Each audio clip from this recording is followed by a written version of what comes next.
Halo, selamat siang dan selamat datang pada acara Workshop Short Story Writing Simple Yet Magnificent. Diselenggarakan oleh BNEC melalui acara The 2020 BNEC Social Event. Gimana nih kabarnya hari ini teman-teman? Semoga sehat-sehat selalu ya, walaupun kondisinya lagi kayak gini nih. Nah, sebelum mulai, perkenalkan nama aku Tasya Berliana yang akan menjadi MC pada acara hari ini. Seperti yang kita ketahui, sampai saat ini tingkat literasi di Indonesia jauh dari standar yang seharusnya.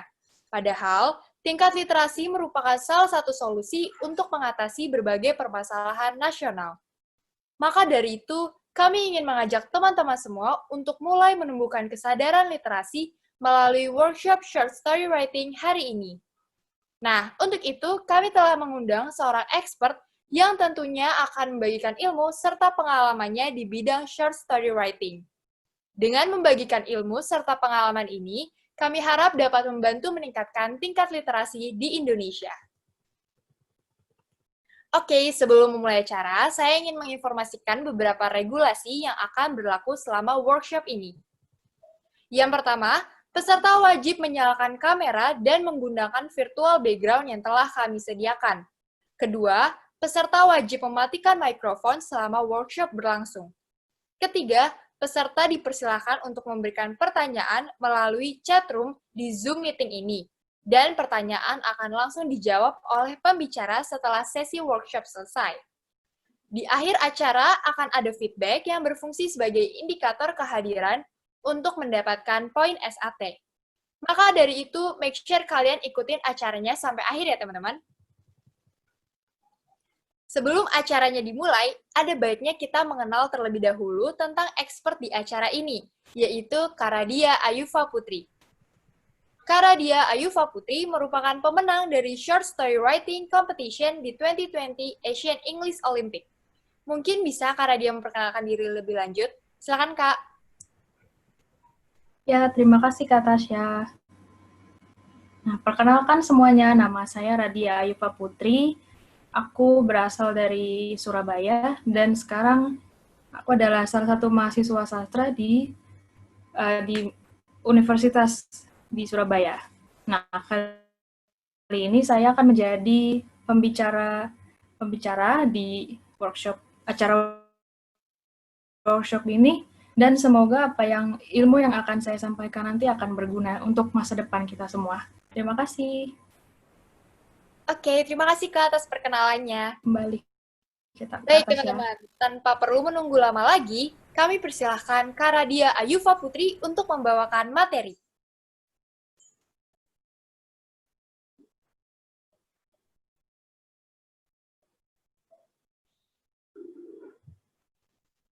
Halo, Karadia. Oh iya, itu sudah terlihat ya? Oh, sudah Screen-nya Kak. oh iya, oke. Udah bisa langsung dimulai. Silakan Kak. Ya, ayo kita mulai ya. Sebelumnya mohon maaf tadi ada sedikit permasalahan teknis ya. Oke. Jadi, dalam workshop ini kita akan membahas tentang cara-cara menulis, ya terutama menulis cerpen, dan apa saja yang harus ilmu-ilmu yang harus kalian ketahui agar menjadi seorang penulis yang baik. Oke, lanjut slide-nya.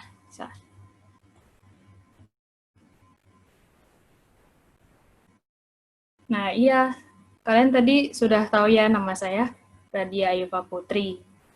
Nah, sebelum saya mulai nih, saya mau membagikan salah satu cerita dan pengalaman pribadi mengenai saya sendiri tentang bagaimana saya menjadi seorang penulis. Ya, maksudnya bukan penulis yang famous ya, belum.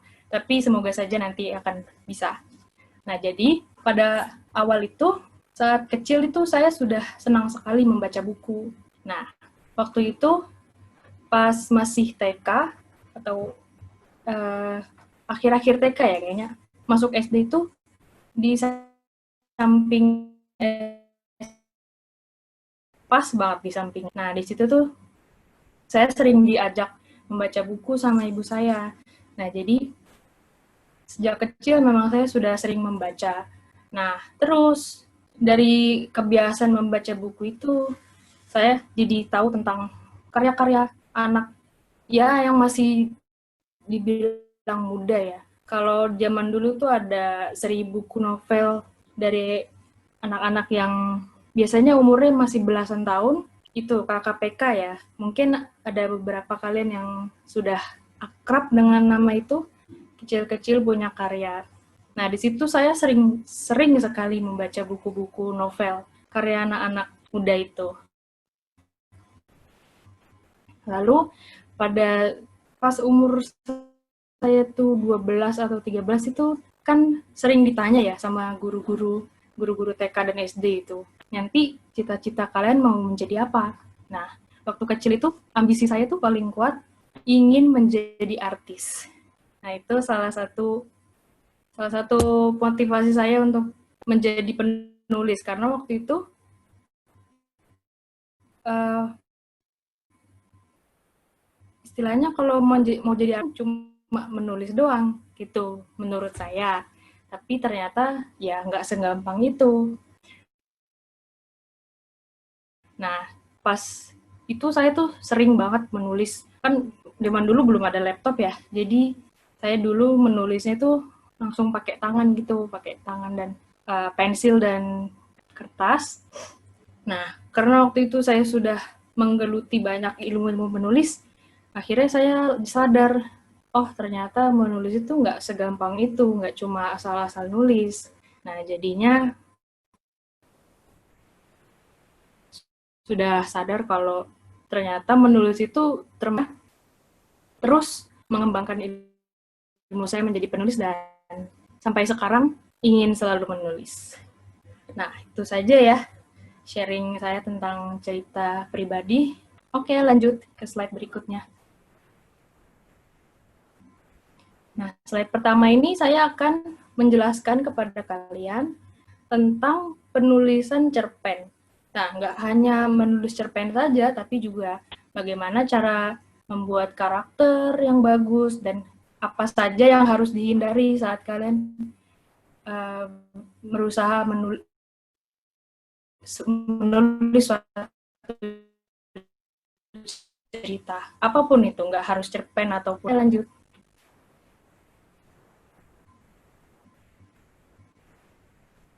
Lanjut, Kak. Slide-nya. Oke. Nah, cerpen ini secara umum adalah cerita singkat yang cerita pendek ini cerita pendek bukan berarti kurang bermakna. Nah, maksudnya walaupun cerpen itu adalah cerita yang singkat, mungkin beberapa dari kalian berpikir bahwa cerpen isinya begitu-begitu aja. Nah, sebetulnya enggak, karena cerpen ini adalah merupakan salah satu pengekspresian seorang penulis melalui kata-kata tanpa representasi visual apapun. Jadi itu merupakan kemampuan yang memang harus diasah dan nggak boleh asal-asalan aja. Nah, oke, lanjut ke slide berikutnya.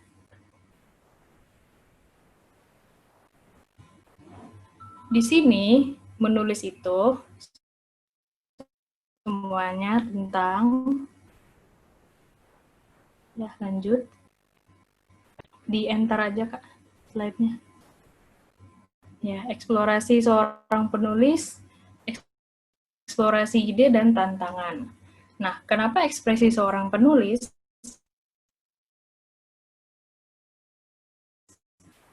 Karena setiap penulis itu mempunyai pikiran dan kata hati sendiri. Penulis itu sesuatu yang menjadi jadi nggak asing banget ya kalau misalnya kalian melihat membaca suatu cerita yang kayaknya cerita itu apa ya agak cocok mungkin dengan keadaan kalian sekarang atau mungkin kalian kenal dengan penulisnya dan kehidupan aslinya itu karena semuanya tentang penulis maksudnya ekspresi seorang penulis itu maksudnya setiap penulis mempunyai ekspresi dan setiap cerita yang ditulis itu mempunyai esensi tertentu dan mempunyai amanat amanat tersendiri bagi seorang penulisnya. Jadi maksudnya terkadang kalian bisa membaca sebuah cerita yang apa tuh namanya, yang sangat cocok ya dengan mungkin kepribadian kalian. Nah itu mungkin penulisnya juga menulis cerita itu tentang perasaannya mereka, karena jadi pengekspresian seorang penulis dicampur dengan ide dan imajinasi. Nah itu adalah salah satu tantangan untuk beberapa orang, karena beberapa orang mungkin tidak menganggap mudah ya tentang menulis ekspresi mereka, dan saya juga kenal beberapa orang yang kesulitan dengan menjadikan pikiran mereka itu sebuah tulisan. Nah, karena menulis itu adalah seni berekspresi melalui kata-kata. Menulis berarti mengakrabkan diri dengan emosi dan pikiran kita masing-masing. Oke, lanjut ke slide berikutnya.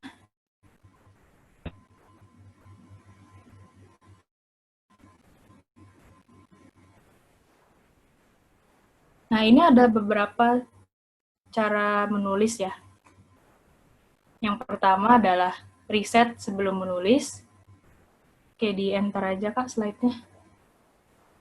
Nah, pentingnya melakukan riset sebelum menulis itu karena kita harus mencari tahu lebih dalam mengenai topik dan tema yang akan kalian jadikan cerita. Maksudnya, kalian harus tahu betul apa yang akan kalian tulis nanti. Misalnya, kalian ingin menulis sebuah cerita fabel. Misalnya cerita burung hantu nih, dan tokoh-tokohnya itu burung hantu.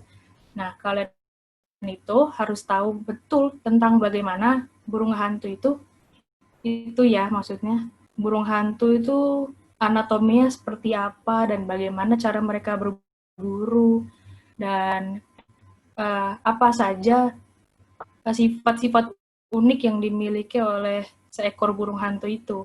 Nah, karena saya banyak menemukan teman-teman saya juga pun ada yang kalau menulis itu asal menulis setahunya mereka aja. Sebetulnya itu nggak salah, cuma ada baiknya kalau misalkan pun kita sudah tahu betul apa yang akan kita tulis, kita melakukan riset lebih jauh mengenai itu.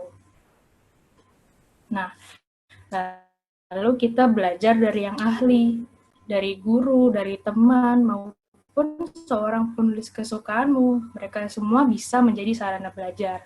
Nah, karena kita ya sebagai manusia kan tidak bisa belajar sendiri ya. Jadi kita membutuhkan orang lain, maupun itu untuk saran, untuk feedback, ataupun untuk sekedar sharing-sharing aja, nah itu sangat berguna sekali. Nah, kemudian buka pikiran. Menulis itu adalah petualangan. Membuka pandangan dengan apapun yang terjadi adalah kesempatan emas untuk kalian berkarya. Karena sebagai penulis itu kita harus mempunyai banyak wawasan dan banyak pengalaman untuk nantinya ide-ide itu kita kembangkan menjadi sebuah cerita yang bagus dan cerita yang sangat nyangkut gitu ya di pembaca. Oke, lanjut ke slide-nya.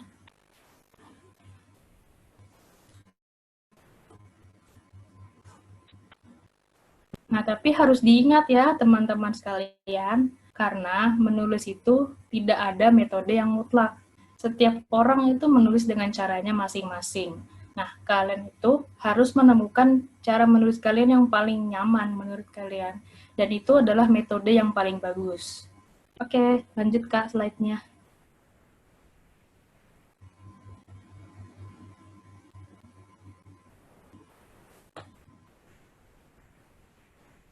Nah, coba misalkan lihat gambar ini. Beberapa orang mungkin langsung bisa mengkonstruksi sebuah plot dan cerita dengan hanya melihat gambar. Dan mereka menulis dengan cara yang abstrak, yang misalnya nggak ngasal juga ya, maksudnya langsung nulis bla bla bla bla, langsung dari pikiran mereka. Nah, itu beberapa orang bisa, dan beberapa orang pun mungkin agak kesulitan. Nah, itu nggak masalah, itu hanya bagian dari kepribadian masing-masing. Dan kalian harus menemukan mana cara yang paling cocok untuk kalian. Misalnya, seperti penulis terkenal nih, Steven Spielberg ya. Dia tuh dulu pernah bilang di quotes-nya, kalau caranya dia menulis itu mengurung diri dalam kamar sampai misalnya 1 jam, 2 jam, dan itu dia nggak akan berhenti menulis sampai misalnya 1 jam, 2 jam. Nah, itu mungkin cara yang agak ekstrem ya. Itu tergantung kalian sih, misalnya mau ngikut nggak apa-apa, yang mau ngikut juga nggak apa-apa, tapi disarankan untuk ya tetap menjaga kesehatan lah ya, karena mengurung diri 1 jam 2 jam terus nggak makan nggak minum itu kayaknya agak kurang sehat gitu ya. Oke, lanjut ke slide selanjutnya, Kak.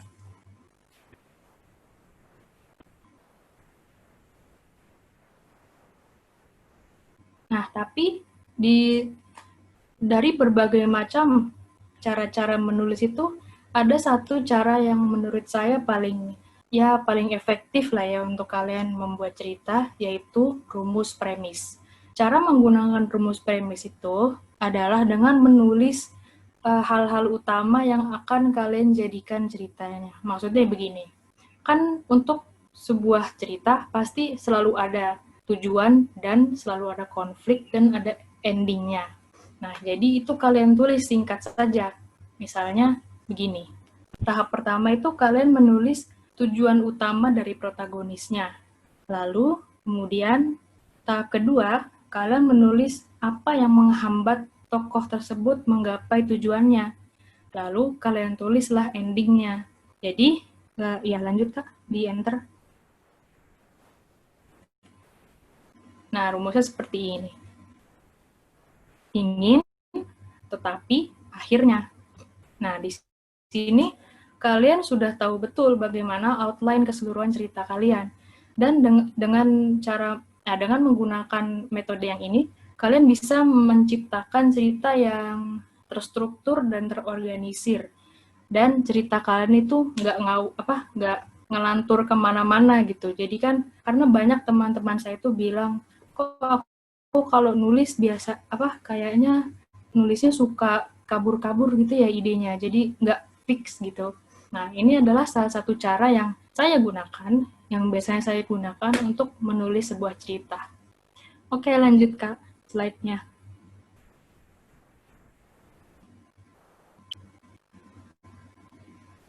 Nah, ini adalah salah satu contoh penggunaan rumus premis. Yang pertama dibaca sini ya, Ani mau kuliah di Jerman, tetapi orang tuanya kurang berkecukupan, dan akhirnya Ani bekerja keras dan mendapatkan beasiswa ke Jerman. Nah, ini salah satu contoh penggunaan rumus premis yang simple ya. Kalian bisa menggunakan rumus premis ini dengan ide-ide kalian sendiri yang lebih kompleks dan lebih rumit. Nah, ini dari poin-poin yang ini kalian bisa melakukan pengembangan poin tersebut menjadi sebuah cerita. Baik itu mau cerita pendek ataupun cerita novel atau bahkan film. Nah, itu kalian bisa gunakan metode ini agar ya seperti tadi penulisan cerita kalian tuh lebih fokus, lebih terorganisir. Jadi nggak kabur-kabur kemana-mana dan kalian sudah tahu bagaimana awalannya dan bagaimana endingnya. Gitu. Oke, lanjut ke slide-nya.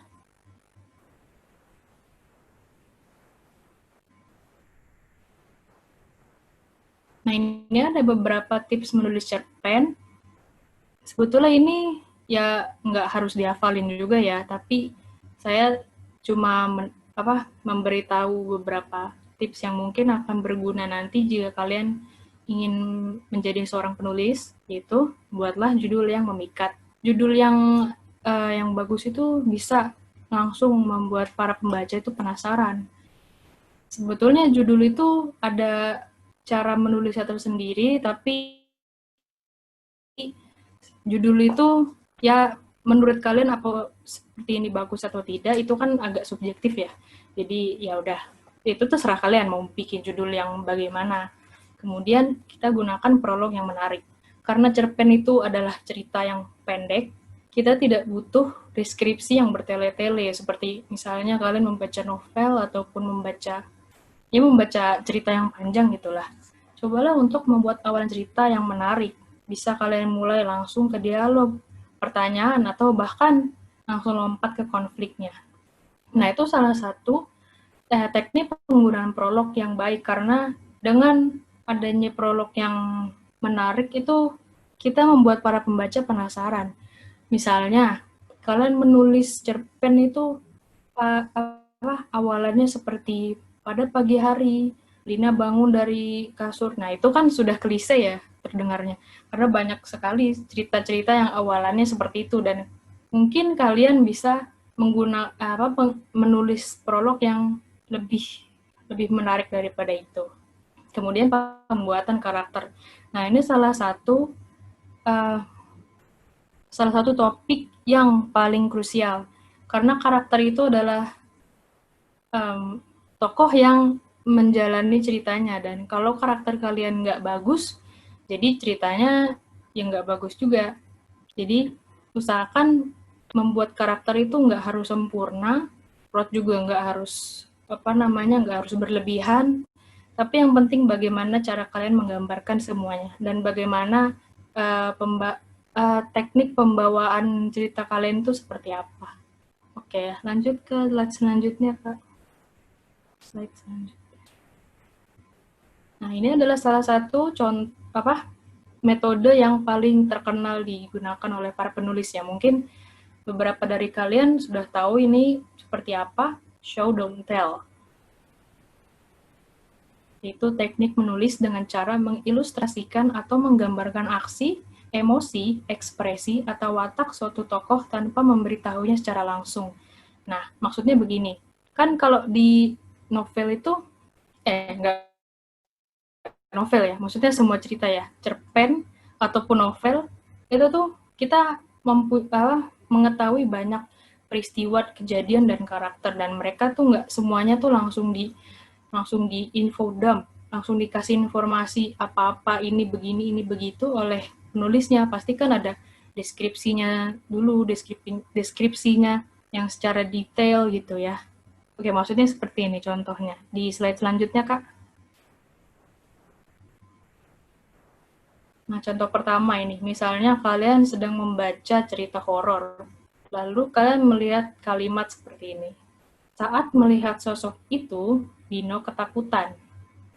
Nah, di sini kita bisa langsung tahu kalau Dino itu penakut, dan dia sedang ketakutan saat melihat sesuatu sosok makhluk halus gitu ya. Nah, sebetulnya kalimat ini tidak terlalu salah kalau dilihat juga, tapi coba kita lihat di contoh berikutnya. Ya, di enter Kak slide-nya. Nah, coba kita lihat di contoh yang sebelah kanan ini. Saat melihat sosok itu, Dino mulai gemetaran, tangannya berkeringat, dan tubuhnya mulai lemas. Nah, kalau di contoh yang sebelah kanan ini, kita tidak langsung diberitahu oleh penulisnya kalau Dino itu ketakutan, dan tidak diberitahu langsung kalau Dino itu penakut. Kita tahunya dari ini, pendeskripsian karakternya si Dino. Dia tuh gemetaran, tangannya berkeringat, dan tubuhnya melemas. Nah, itu salah satu indikasi bahwa Dino itu sedang ketakutan. Nah, jadi ini salah satu teknik yang sangat penting untuk kalian gunakan jika kalian ingin menulis sebuah cerita yang hidup gitu ya istilahnya. Oke, lanjut Kak slide-nya. Nah, di contoh ini ada lagi. Gina adalah perempuan yang egois dan kekanakan. Di contoh sebelah kiri ini, kita langsung tahu kan bahwa si Gina ini adalah perempuan egois dan kekanakan. Nah, itu adalah teknik yang sebetulnya kurang enak dibaca, karena kita nggak menggunakan imajinasi atau nggak menggunakan pikiran kita untuk menebak-nebak seperti Gina ini orangnya seperti apa. Nah, kemudian di contoh yang sebelah kanan ini, kita deskripsikan lebih detail lagi. Gina seringkali merengek ketika orang lain melupakan ulang tahunnya. Dia pun juga marah saat keinginannya tidak terpenuhi. Nah, dari deskripsi karakter si Gina ini, kita bisa mikir si Gina ini sebetulnya kepribadiannya seperti ini. Kita bisa tahu dari pendeskripsiannya merengek ketika orang lain melupakan ulang tahunnya. Nah, itu adalah salah satu watak yang agak kekanak-kanakan ya, dan mungkin egois. Karena dia hanya ingin semua orang itu peduli sama dia. Nah, itu kita tahu walaupun nggak dikasih tahu kalau Gina itu ada egois dan kekanakan, kita juga tahu kalau Dina itu adalah watak yang seperti itu. Jadi begitu ya. Oke, lanjut ke slide selanjutnya.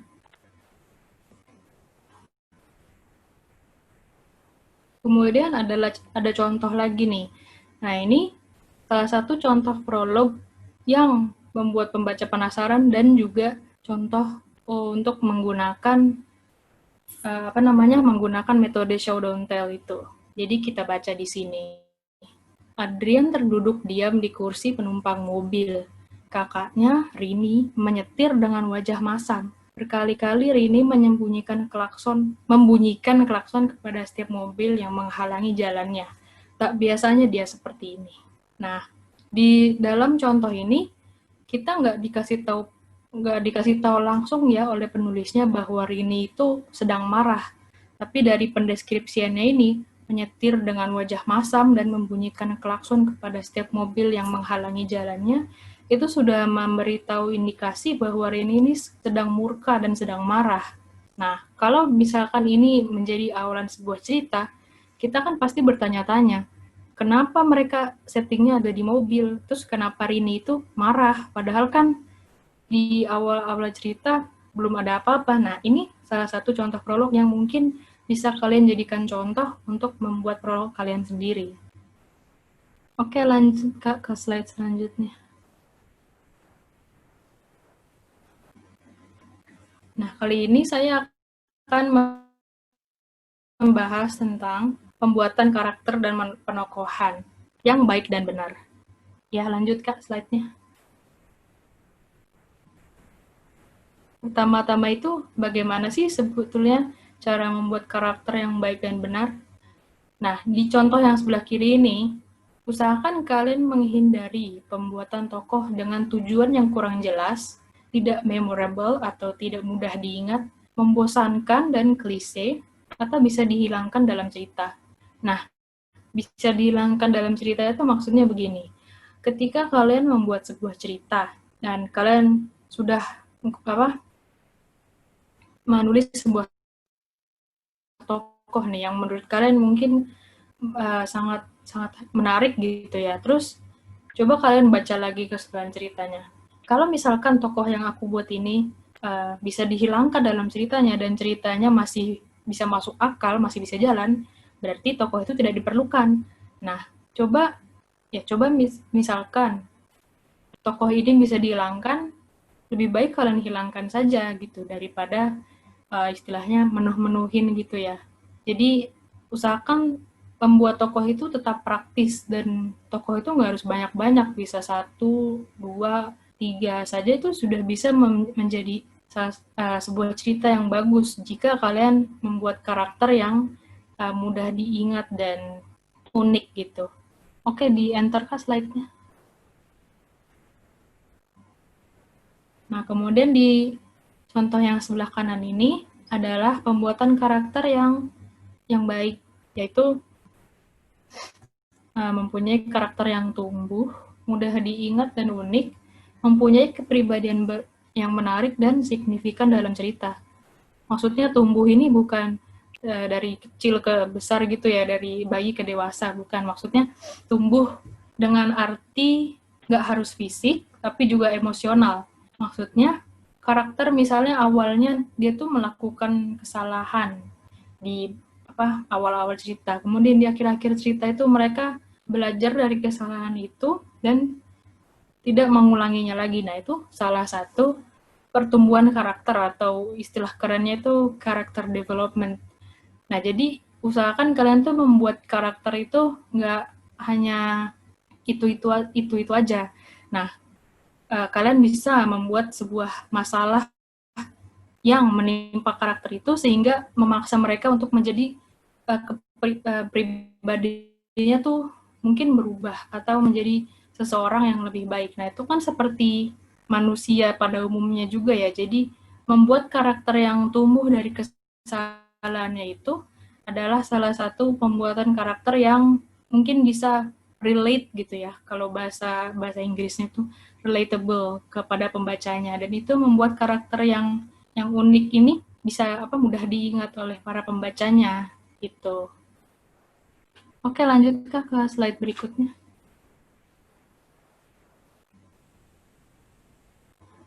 Nah, di sini kita mempunyai debat antara protagonis dan antagonis. Saya tuh punya banyak sekali teman yang mengira bahwa protagonis itu selalu baik dan antagonis itu selalu jahat. Sebetulnya tidak seperti itu. Karena pada umumnya protagonis dan antagonis ini adalah bintang dari cerita. Yang maksudnya mereka tuh selalu bertentangan, dan mereka adalah tokoh utama dari ceritanya. Dan protagonis ini tidak selalu baik. Bahwa mungkin sebetulnya secara umum protagonis memang selalu baik ya, tapi nggak selalu. Nah, antagonis ini juga tidak selalu jahat. Intinya, kedua tokoh ini harus selalu bertentangan, baik itu bertentangan secara ideologi ataupun pendapat. Pokoknya mereka nggak boleh harus saling setuju, karena kalau protagonis dan antagonis saling setuju, ya ceritanya nggak jalan dong. Jadi protagonis itu membawa jalan cerita melalui perspektifnya sendiri. Nah, itu baik dari perspektif seorang villain atau seorang hero, sama aja. Terus antagonis juga selalu menentang apapun yang dilakukan protagonis. Sama seperti protagonis, dia selalu menentang apapun yang antagonis lakukan. Jadi intinya mereka harus bertentangan. Ya, oke, lanjut Kak ke slide berikutnya. Nah, di sini saya mempunyai 3 contoh protagonis jahat ya. Yang pertama adalah Adelina Amoteru dari cerita The Young Elites.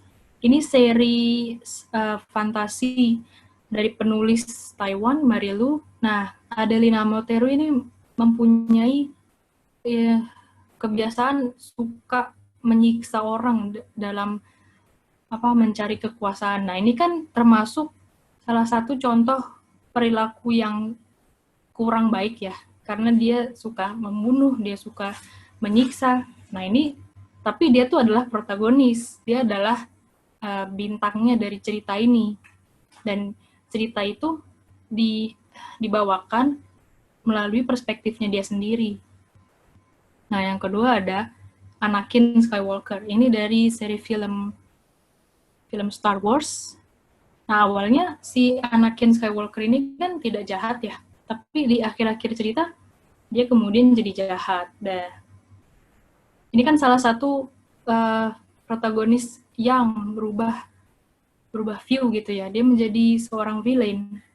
Kemudian yang ketiga ada tokoh The Joker dari film The Joker yang baru-baru ini ya, yang lagi tenar waktu itu. Nah, tapi kita ngomonginnya film The Joker yang Joaquin Phoenix ya, yang dulu sempat tenar itu, karena tokoh The Joker ini di film itu kita bisa melihat karakter development-nya, karena di sini sebetulnya dia jahatnya tuh nggak selalu nggak asal jahat gitu ya, dia punya motivasi tersendiri mengapa dia menjadi orang yang seperti sekarang ini. Oke, lanjut Kak ke slide berikutnya. Nah, kemudian ada lagi tokoh The Chosen One. Nah, tokoh The Chosen One ini adalah salah satu karakter yang dipilih oleh penulis. Biasanya mereka menjadi pahlawan dalam ceritanya. Alasan membuat tokoh The Chosen One ini mudah sekali bagi para penulis untuk menjadikan tokohnya disorot. Nah, maksudnya The Chosen One ini tokoh yang harus selalu mendapat spotlight. Jadi dia salah satu, yang nggak harus salah satu juga, banyak misalnya karakter yang pokoknya harus selalu ada di screen time. Jadi harus menjadi hero, harus menjadi pahlawan, dan pokoknya jawaban dari semua pertanyaan gitulah ya. Oke, lanjut Kak ke slide berikutnya.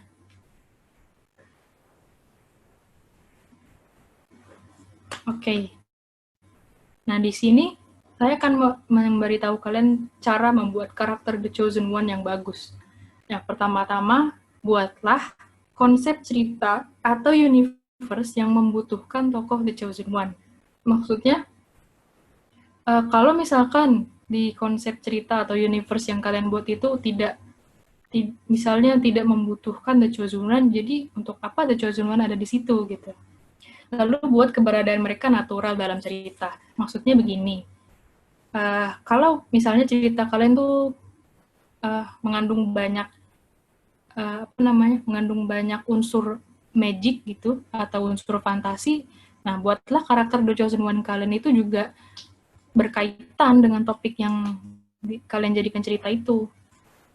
Lalu timbulkan backlash atas status mereka. Nah, ini sebetulnya opsional sih, tapi lebih pembaca akan lebih bersimpatis kepada karakter yang ada timbal balik buruknya gitu. Maksudnya backlash itu salah satu perilakuan yang kurang baik kepada karakter The Chosen One kalian. Nanti saya akan jelaskan lebih jauh. Lalu biarkan mereka memilih jalannya sendiri. Maksudnya The Chosen One itu nggak harus cuma ikut-ikutan ceritanya doang, biar ceritanya tuh lebih keren gitu. Ya, oke, lanjut di enter Kak slide-nya. Lalu di sini contoh yang harus kalian hindari, yaitu tokoh The Chosen One tidak spesial. Maksudnya tokoh The Chosen One ini tidak mempunyai ability atau kemampuan yang lain dari tokoh yang lain. Nah, itu salah satu contoh yang harus kalian hindari, karena membuat tokoh The Chosen One itu berarti dia adalah tokoh yang spesial, yang ya pokoknya number one ya gitulah. Terus tidak sentral dalam cerita, tidak menjadi fokus utama dalam cerita. Lalu kalian melupakan karakter sampingan. Nah, ini salah satu tips yang harus diingat, karena kalau membuat tokoh The Chosen One tanpa teman-temannya, maksudnya The Chosen One ini selalu melakukan apapun dalam ceritanya, dia selalu berhasil, dia selalu ya pokoknya selalu the best gitulah ya, itu kan membosankan ya bagi para pembaca itu, karena kok apa-apa dia, terus apa-apa aku melihat dia gitu. Karena tanpa adanya karakter sampingan, ya ceritanya akan jadi boring, akan jadi ya gitu-gitu aja, monoton ya. Lalu tokoh tidak memiliki konflik atau masalah yang kuat. Konflik dan masalah yang kuat ini adalah salah satu motivasi bagi para karakter untuk menggapai tujuan utamanya itu yang tadi saya bahas di rumus premisnya. Oke, lanjut ke slide berikutnya. Nah, ini adalah 3 contoh karakter The Chosen One yang bagus. Yang pertama ada Neo dari film The Matrix. Ya, ini sebetulnya mungkin agak spoiler ya bagi kalian yang mungkin belum pernah nonton. Jadi dalam universe-nya film The Matrix ini, kan ada perang antar mesin dan manusia, dan itu manusianya tidak bisa mengalahkan agen-agennya itu. Nah, mereka membutuhkan seorang The Chosen One, seorang Neo dari ramalannya itu, dan ternyata Neo ini adalah karakter yang satu-satunya bisa mengalahkan agen-agennya itu. Nah, ini contoh karakter The Chosen One yang bagus, karena selain dia dibutuhkan dalam universe-nya, dia pun juga mempunyai kemampuan yang spesial. Dia mempunyai kemampuan yang tidak dimiliki oleh tokoh-tokoh yang lain. Lalu yang kedua ada Harry Potter dari buku dan film Harry Potter series ya. Nah, kenapa dia adalah karakter The Chosen yang bagus? Karena Harry Potter ini selain dia dibutuhkan dalam universe-nya dan dia presence-nya itu sangat natural ya, karena di universe-nya ini kan sudah familiar dengan magic. Jadi Harry Potter itu adalah tokoh yang satu-satunya bisa mengalahkan Voldemort, karena dia adalah bagian dari Voldemort-nya itu sendiri. Nah, kenapa saya juga pilih Harry Potter? Karena dalam film dan bukunya ini, Harry Potter meskipun dia jadi anak yang terkenal dan anak yang pintar gitu ya, tapi dia sering banget memiliki backlash. Jadi banyak orang tuh yang benci sama dia, banyak yang bully dia karena dia cemburu, terus banyak juga yang nyebarin rumor penggunaan backlash untuk karakter The Chosen One agar para penontonnya juga lebih simpati kepada Harry Potter ini. Nah, lalu ada Arthur Pendragon. Sebetulnya cerita King Arthur ini sudah diadaptasi dalam berbagai macam karya, beribu-ribu macam, ada film, ada buku, ada teater, dan itu sudah banyak sekali, tapi intinya hanya satu, dan ini membicarakan tentang legenda itu ya, pedang Excalibur itu ya, yang hanya bisa diambil dan diangkat oleh keluarga Pendragon itu sendiri, salah satunya Arthur. Dan Arthur ini adalah raja pada zaman dulu ya, zaman Inggris zaman dulu. Nah, kenapa dia sebagai salah satu karakter The Chosen One yang bagus? Karena selain dia dibutuhkan dalam universe ini, dia pun juga mempunyai kemampuan yang spesial. Hanya dia yang bisa mengangkat pedangnya itu dan mengalahkan evil, mengalahkan penjahatnya gitu. Nah, jadi The Chosen One, ketiga karakter The Chosen One ini bisa kalian jadikan inspirasi untuk membuat karakter yang The Chosen One yang mungkin akan kalian buat nanti di masa depan. Oke, lanjut Kak ke slide berikutnya. Nah, kalau yang ini adalah contoh karakter The Chosen One yang gagal. Maksudnya ya nggak gagal juga ya, mungkin kurang srek gitu istilahnya. Yang pertama ada Anakin Skywalker. Nah, ini saya nggak ngomong kalau filmnya itu jelek, ya bukan gitu maksudnya, karena filmnya jelas bagus, dia punya production value yang tinggi, dia punya budget yang mengeluarkan budget yang lumayan besar gitu. Jadi saya menghargai, cuma karakternya mungkin kurang enak aja gitu ya. Jadi pertama Anakin Skywalker. Kenapa saya bilang dia adalah contoh karakter The Chosen One yang kurang bagus? Karena dia tuh gak punya kemampuan yang spesial. Dia tuh sama aja seperti Jedi-Jedi yang lainnya. Dia bilang The Chosen One, kalau ada ramalannya bahwa Anakin Skywalker ini akan turun ke battlefield lalu mengalahkan penjahat, nah itu ya dia The Chosen One, tapi spesialnya apa? Nggak ada gitu ya. Jadi ya ujung-ujungnya pun dia ikut Dark Sith Lord gitu kan, jadi agak-agak kurang jelas gitu. Nah, yang kedua ada Triss dari seri buku, ya awalnya buku, terus diadaptasi menjadi film ya. Triss dari The Divergent, lanjutannya Allegiant dan Insurgent ya, kalau nggak salah. Nah, dalam film ini, dalam cerita ini, Triss itu adalah tokoh dari faksi Divergent ya. Kalau di universe ini kan semua orang tuh dibagi-bagi menjadi berbagai faksi gitu. Nah, orang yang tidak masuk ke faksi tertentu, jadilah dia seorang Divergent. Nah, Triss ini adalah salah satu tokoh yang masuk ke dalam, yang tidak masuk ke faksi manapun karena dia sadar diri gitu. Dia ternyata punya ability yang tidak umum dari orang-orang lain. Nah, tapi di kelanjutan filmnya itu, atau ceritanya ya. Nah, terus ternyata kita tuh mengetahui bahwa sebetulnya banyak sekali tokoh-tokoh The Divergent seperti Triss itu. Jadi sebetulnya Triss itu juga tidak spesial karena kan Divergent nggak cuma satu ternyata. Divergent itu banyak dan mereka punya kelompok tersendiri yang menjauh dari society yang lain gitu. Jadi menurut saya Triss ini kurang spesial dalam filmnya dan seharusnya dia kayaknya nggak jadi The Chosen One gitu. Kenapa harus dia yang jadi disorot padahal kan masih banyak Divergent yang lain.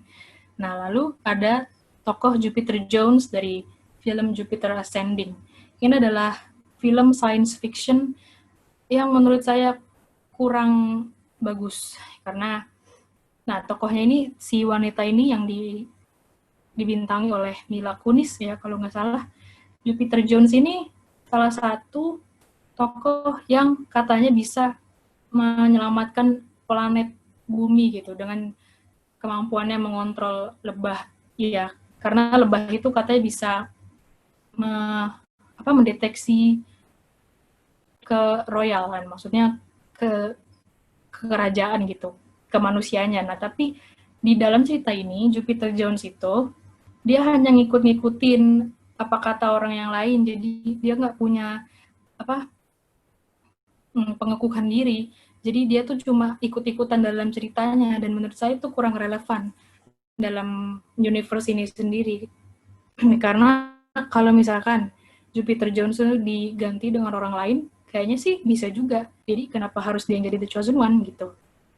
Ya oke, lanjut ke slide berikutnya.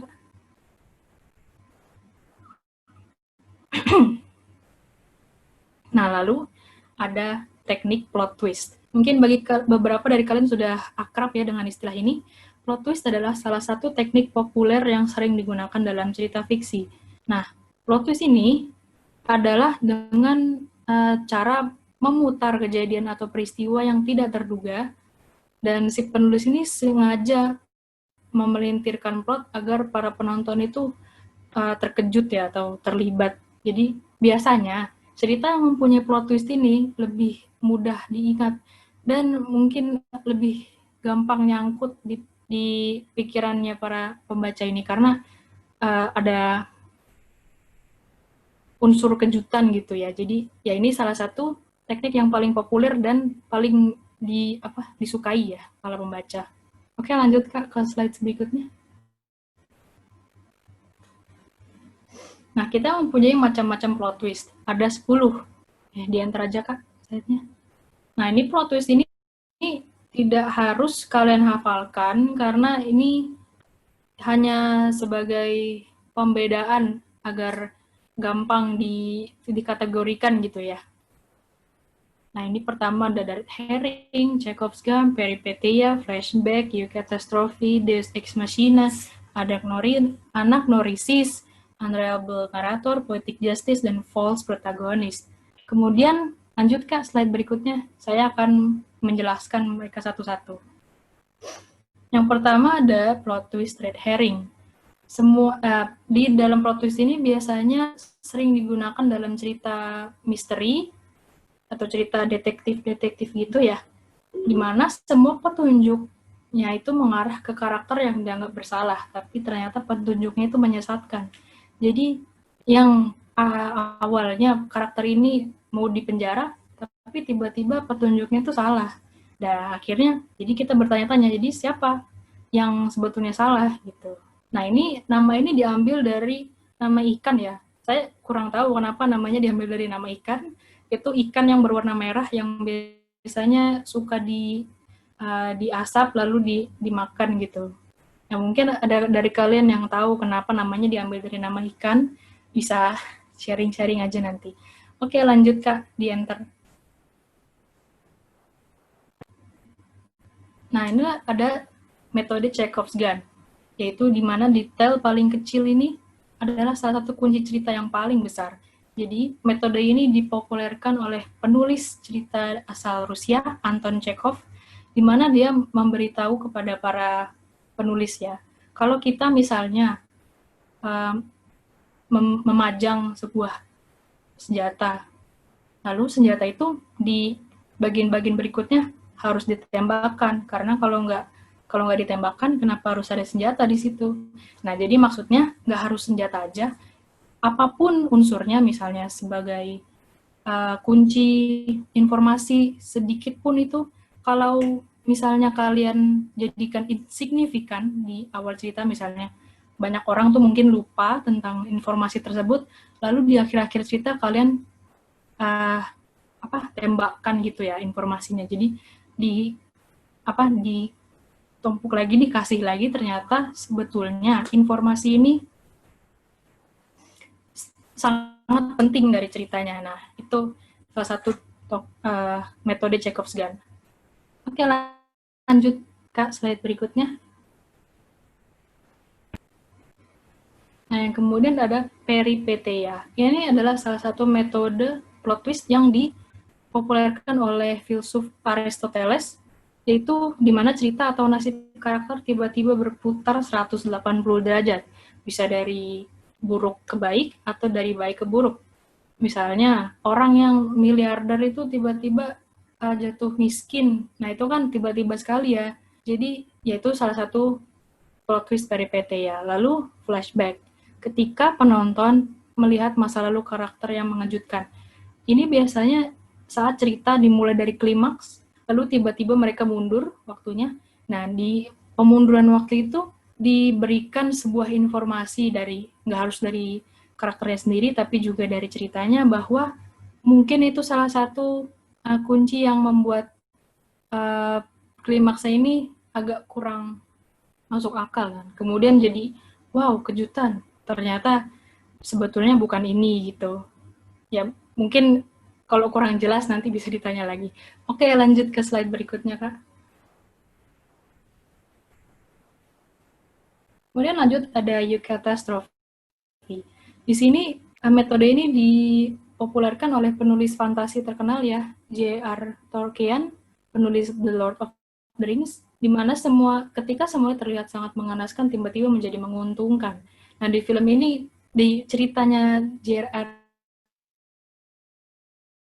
Tolkien ini, di Lord of-nya hopeless gitu, terus tiba-tiba jadi ada untungnya, tiba-tiba Gandalf hidup lagi gitu kan. Itu plot twist yang membuat kita senang gitu.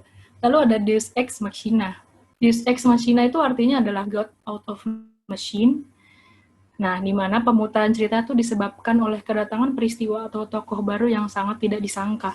Ini biasanya digunakan oleh teater-teater Yunani zaman dulu, dan itu semacam unsur komedi ya. Jadi pas ada masalah apa gitu, terus tiba-tiba ada orang sakti gitu datang, gitu, terus dia langsung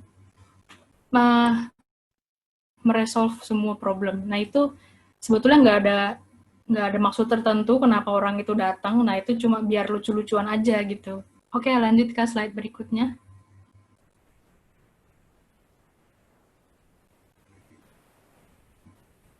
Nah, di sini ada anagnorisis. Ini juga sama dipopulerkan oleh filsuf Aristoteles, di mana ketika karakter dalam cerita ini sadar diri dan tumbuh kepedulian menjalani perannya yang asli. Nah, di sini ada contoh nih, Robson and Crane in Shakespeare's Comedy of Errors. Ini adalah teater buatan Shakespeare di mana kedua orang ini saudara kembar yang sangat tidak mengerti satu sama lain. Jadi mereka bingung dengan jati diri mereka masing-masing. Mereka selalu bertanya, kenapa aku ada di sini, terus kenapa aku saudara kamu gitu. Nah, jadi pas di akhir-akhir cerita ini, kedua karakter ini kemudian sadar diri dan mereka menjalani perannya masing-masing, jadi sebuah saudara kembar. Lalu unreliable narrator, yaitu karakter yang memberikan cerita kepada penonton melalui pikirannya sendiri. Terkadang mereka bisa berbohong. Nah, metode ini dipopulerkan oleh penulis Agatha Christie, tapi sebetulnya ini kurang sering digunakan dalam sebuah cerita ya, karena narator ini adalah tokoh yang menceritakan jalan ceritanya kepada penonton, tapi kadang-kadang mereka berbohong dan kita bisa bertanya-tanya, loh ini sebetulnya yang benar siapa gitu, yang bohong siapa. Nah, oke, lanjut Kak, slide berikutnya.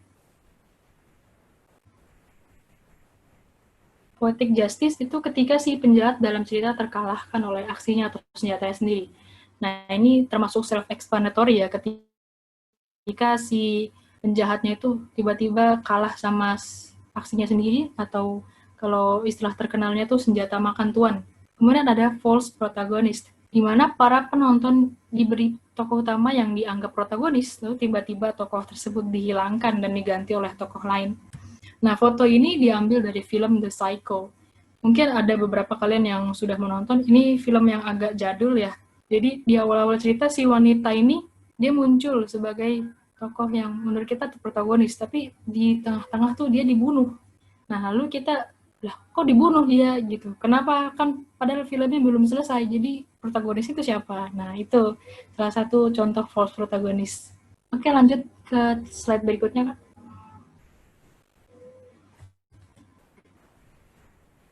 Nah, ini adalah tiga contoh buku atau film populer yang memiliki plot twist. Yang pertama ada Gone Girl. Ini awalnya buku juga lalu diadaptasi menjadi film. Lalu The Girl on the Train, ini juga awalnya buku lalu dijadikan film. Dan The Sixth Sense. Sixth Sense ya. Ya, tentu saya nggak mau ngasih tahu ini jalan ceritanya bagaimana karena plot twist kan masuknya nanti ke spoiler ya, jadi nggak seru. Nanti kalau misalkan kalian mau baca atau nonton sendiri ya silakan. Oke, lanjut Kak ke slide berikutnya. Lalu di sini saya akan mengajarkan kalian cara penggunaan dialog teks. Ini salah satu ilmu yang wajib kalian punya jika kalian ingin menjadi seorang penulis. Oke, lanjut Kak slide-nya. Sebetulnya apa sih dialog teks itu? Mungkin ada beberapa kalian yang kurang familiar ya. Dialog teks itu adalah penekanan atau atribut tambahan dalam penulisan dialog digunakan untuk menambahkan suasana dalam cerita sehingga dialog terasa lebih hidup. Oke, di enter Kak slide-nya. Jadi contohnya begini. Bagaimana kabarmu? Tanya Ivan. Nah, kata-kata tanya Ivan itulah yang disebut dengan dialog teks. Oke, lanjut Kak slide-nya.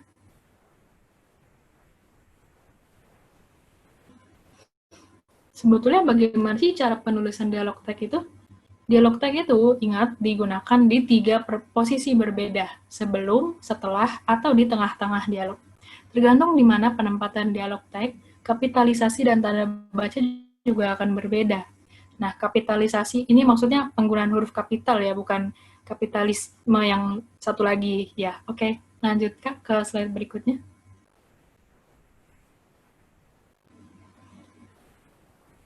Nah, ini adalah cara penulisan teks sebelum dialog. Perhatikan kalimat berikut. Rio bertanya, apa dia adikmu?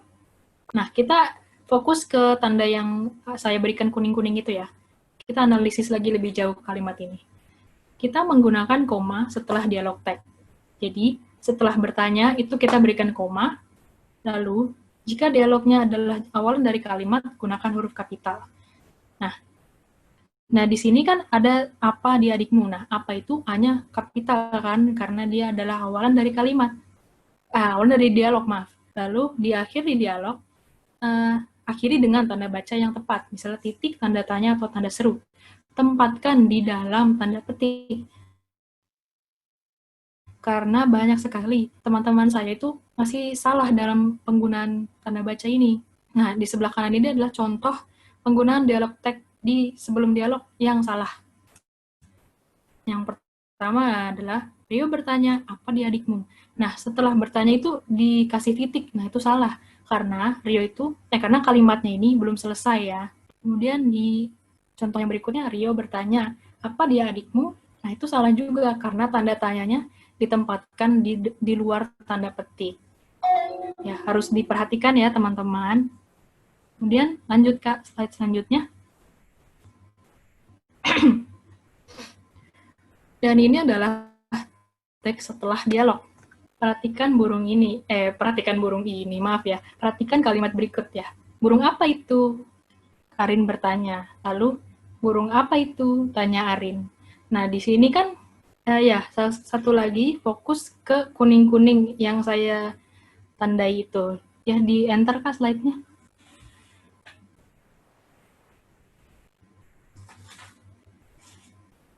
Ya, tetap seperti yang tadi, tanda baca itu harus ada di dalam tanda petik. Karena kalau misalkan tanda bacanya di luar tanda petik itu salah satu kesalahan yang fatal ya, guys. Jadi harus tetap diperhatikan. Lalu awalan dialog teks tidak menggunakan huruf kapital. Kecuali kalau penggunaannya itu misalnya nama orang atau nama kota. Nah, di sini kan tanya. Tanya itu kan bukan kata yang harus dikapitalkan. Nah, kalau Arin itu kan nama orang, jadi hanya harus kapital. Nah, lalu akhiri dialog dengan tanda baca yang tepat. dialog Arin bertanya, lalu titik. Tanya Arin, lalu titik. Nah, di kanan ini adalah contoh yang kurang tepat. Burung apa itu? Arin bertanya. Nah, Arin itu kan nama orang ya tadi, jadi A-nya harus kapital. Lalu, burung apa itu? Terus tanda tanyanya ditulis di luar tanda petik. Nah, itu salah juga ya. Lalu, burung apa itu? Tanya Arin. Nah, tanya itu, T-nya tidak harus kapital, karena dia bukan salah satu kata yang harus dikapitalkan. Oke, lanjut. Slide selanjutnya.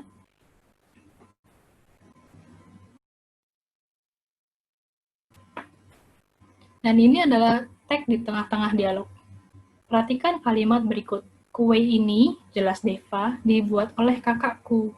Nah, kita analisis lagi. Koma digunakan sebelum dialog tag di dalam tanda petik.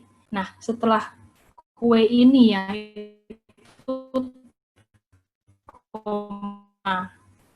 Lalu, koma digunakan setelah ini. Jelas lah, koma itu lanjutan kapital. Karena yang Deva ini belum selesai ngomong.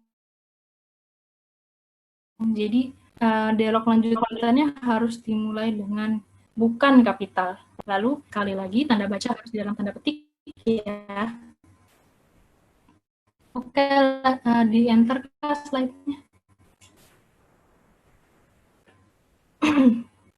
Nah, ini salah satu 3 contoh yang kurang tepat ya. Kue ini, jelas Deva, dibuat oleh kakakku. Nah, dibuat itu D-nya kapital, itu salah karena Deva tadi belum selesai ngomong. Dan kalimatnya belum selesai. Nah, dan kue ini, titik, jelas Deva, karena titiknya tidak sesuai. Lalu kue ini, koma, di luar tanda petik. Nah, itu juga salah. Jelas Deva, dibuat oleh kakakku. Nah, slide-nya.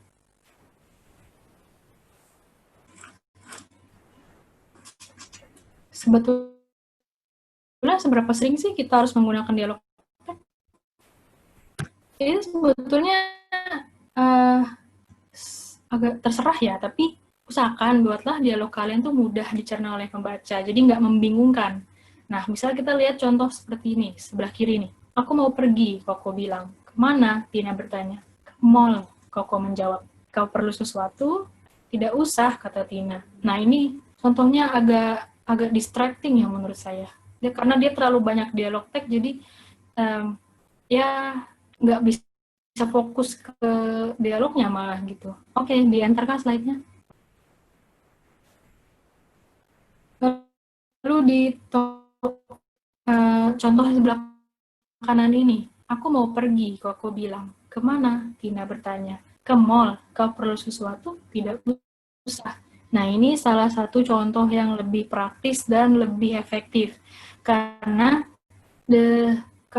dialog ketiga dan keempat itu kita tidak menggunakan dialog teks dialognya itu, dan kita pun juga tahu yang berbicara ini antara Koko dan Tina, jadi tidak perlu dikasih tahu lagi bahwa ini yang ngomong Koko atau Tina, kecuali kalian menggunakan karakter lebih dari 2. Nah, itu boleh kasih siapa yang berbicara.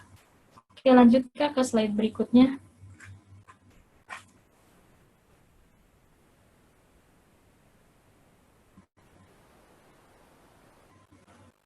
Nah, kalian juga bisa menggunakan aksi dan deskripsi agar dialog tuh terasa lebih hidup.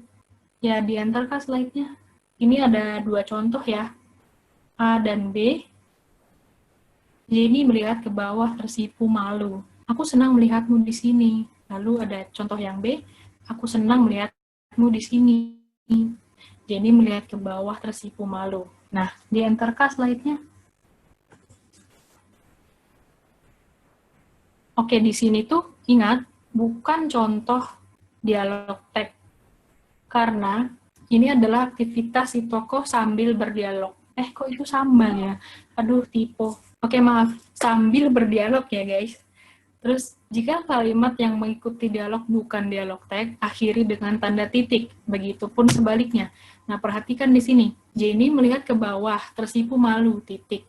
Nah, ini kan bukan dialog tag ya, teman-teman. Jadi, akhiri dengan tanda titik, lalu lanjut ke dialognya. Nah, terus contoh yang B juga, aku senang melihatmu di sini, titik. Karena yang mengikuti itu bukan dialog teks, jadi akhiri dialog dengan tanda titik. Oke, lanjut Kak, slide-nya.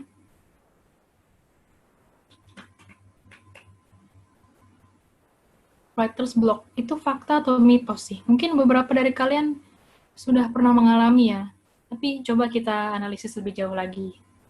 Ya, lanjut Kak slide-nya. Writer's block itu apa sih? Itu salah satu kondisi ketika seorang penulis merasa kehilangan inspirasi dan tidak mampu membuat gagasan baru untuk karyanya.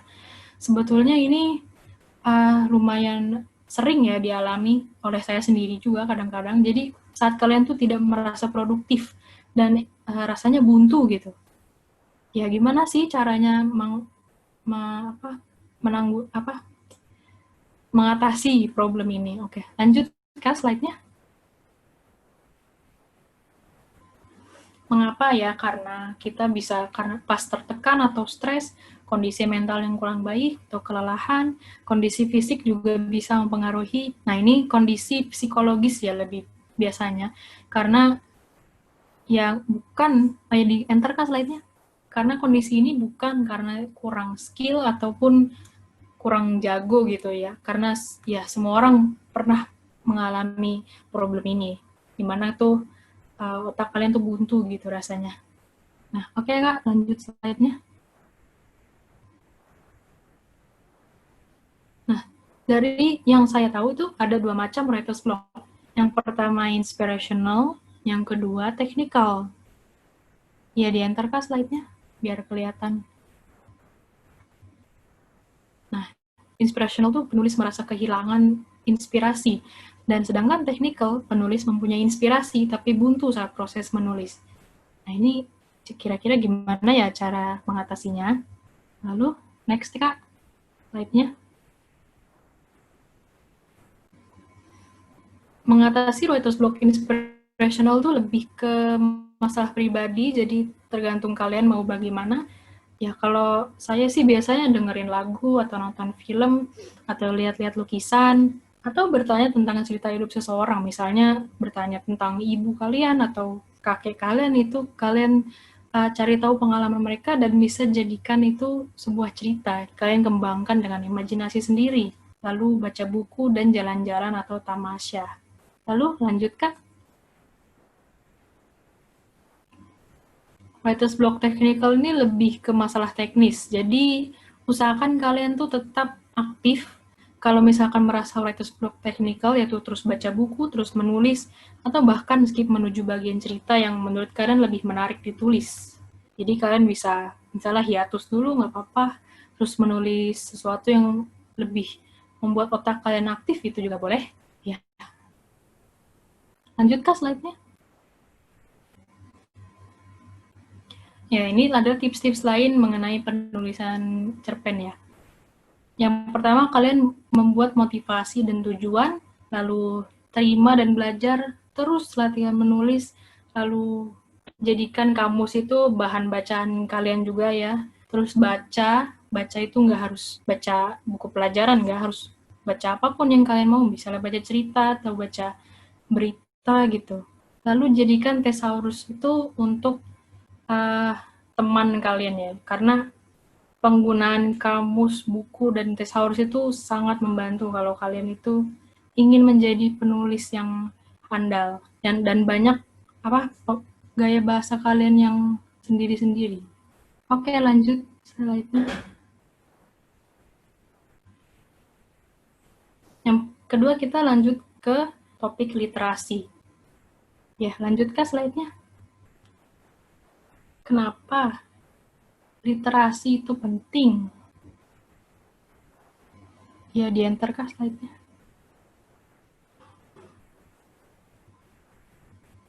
Banyakan orang tuh kan ngiranya tuh literasi itu tentang menulis, membaca, dan menghitung. Sebetulnya nggak salah juga. Tapi coba kita lihat definisi para ahli. Ya, lanjut ke slide-nya. Kalau menurut Elizabeth Soulsby, literasi ialah kemampuan berbahasa yang dimiliki seseorang. Lalu menurut Alberta, literasi ialah kemampuan membaca, menulis, menambah pengetahuan, dan berpikir kritis dalam memecahkan masalah. Lalu menurut UNESCO, literasi ialah seperangkat keterampilan, terutama keterampilan dalam membaca dan menulis. Dari kesimpulan ini, ya dilanjutkan slide-nya, kita bisa menyimpulkan bahwa arti literasi itu meluas seiring dengan berjalannya waktu. Namun definisinya tidak bisa dilepaskan dari kemampuan berbahasa. Oke, lanjut aja ya. Sudah waktunya tebak judul. Ya, literasi ini adalah kemampuan menulis, membaca, mengolah informasi, berpikir kritis, dan memecahkan masalah. Oke, lanjut Kak slide-nya. Di Indonesia itu ada banyak sekali, 267 juta penduduk. Ya, lanjut slide-nya Kak. Tapi itu hanya 0,001% masyarakat itu yang kemampuan literasi masyarakat Indonesia masih rendah ya. Lalu lanjut ke di enter aja. Dan peringkat literasi Indonesia tuh 60 dari 61 negara. Yaitu tapi penduduk Indonesia 60 juta itu punya gadget. Jadi mereka itu banyak cerewetnya di sosial media aja ya. Banyak gadget tapi kemampuan literasinya sedikit. Oke, lanjut Kak. Ya, ini lanjut aja, nggak apa-apa.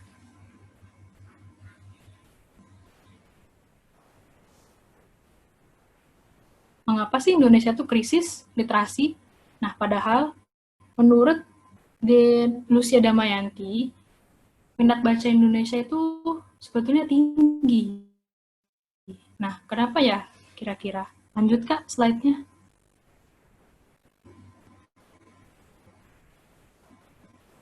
Ya, lanjut ke slide-nya. Oke. Karena di Indonesia itu buku itu bisa mahal karena buku cetak itu harga biayanya melonjak karena distribusi.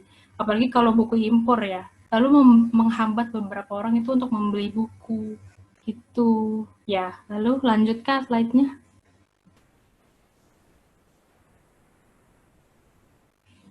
Nah, ini salah satu pameran buku murah ya, Big Bad Wolf, dan ini biasanya diadakan setiap tahun di kota-kota besar. Nah, ini di websitenya kalian kalau mau ngecek bigbadwolfbooks.com ya. Oke, Kak, lanjut slide-nya.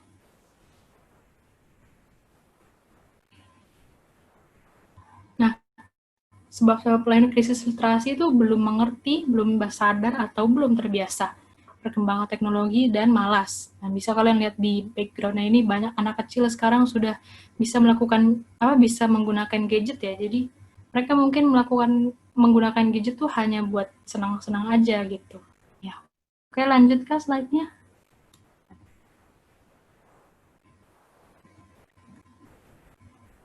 Mengapa sih literasi itu penting?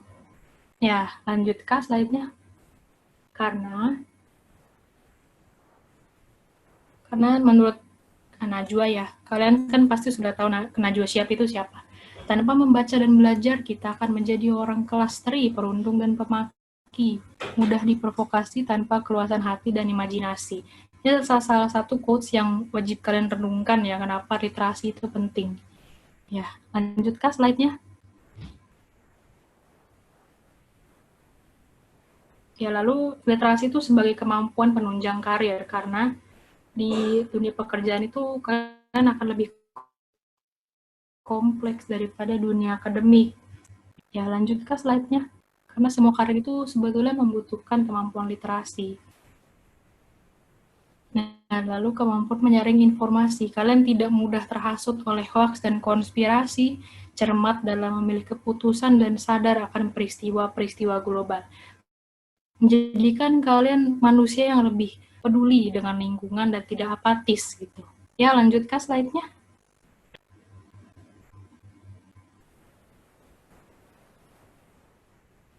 Ini salah satu kebiasaan yang mungkin kalian bisa lakukan untuk meningkatkan budaya literasi, yaitu baca, tulis diary, dan memanfaatkan fasilitas yang ada, misalnya memanfaatkan handphone, kalian bisa baca e-book ya, electronic book itu. Ya, lanjut Kak slide-nya. Nah, ini cara untuk analisis cerpen, karena nanti kalian akan disuguhkan cerpen dan suruh menebak judulnya. Oke, lanjut Kak. Mempelajari unsur cerpen lebih dalam. Kenapa sih analisis cerpen itu? Karena kalian harus mengidentifikasi cerpen lebih mudah dan membuat kesimpulan dari apa yang kalian baca, lalu mencari hal pokok yang ingin disampaikan oleh penulis. Ya, lanjut Kak slide-nya.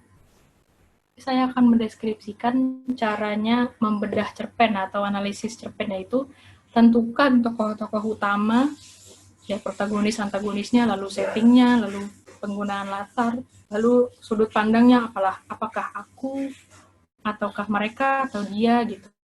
Lalu cari tahu pesan dan atau amanat yang penulis ingin sampaikan. Oke, lanjut slide-nya Kak.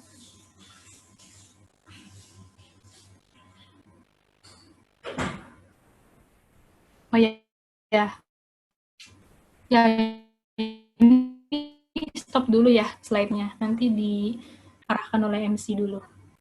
Iya. Oke, thank you Kak Radia. Wah, tadi tuh banyak banget ya ilmu yang udah diberikan oleh Kak Radia. Gimana nih teman-teman? Setuju nggak sama aku? Pasti setuju dong ya.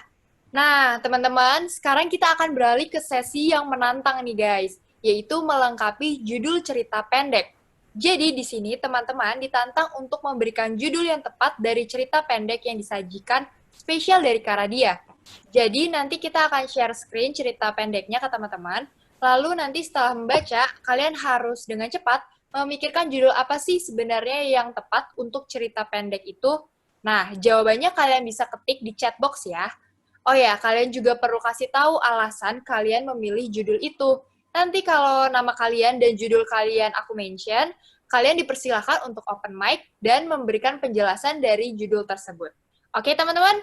Nah, setelah itu, jawaban kalian akan diberi tanggapan sama Karadia sendiri. Udah nggak sabar lagi kan guys pastinya? Kalau gitu kita langsung aja yuk ke cerita pendek yang pertama, yaitu udah ditampilkan di slide ya guys. Jadi kalian boleh baca dulu. Habis itu kalian tulis nih judul yang tepat dari cerpen itu apa.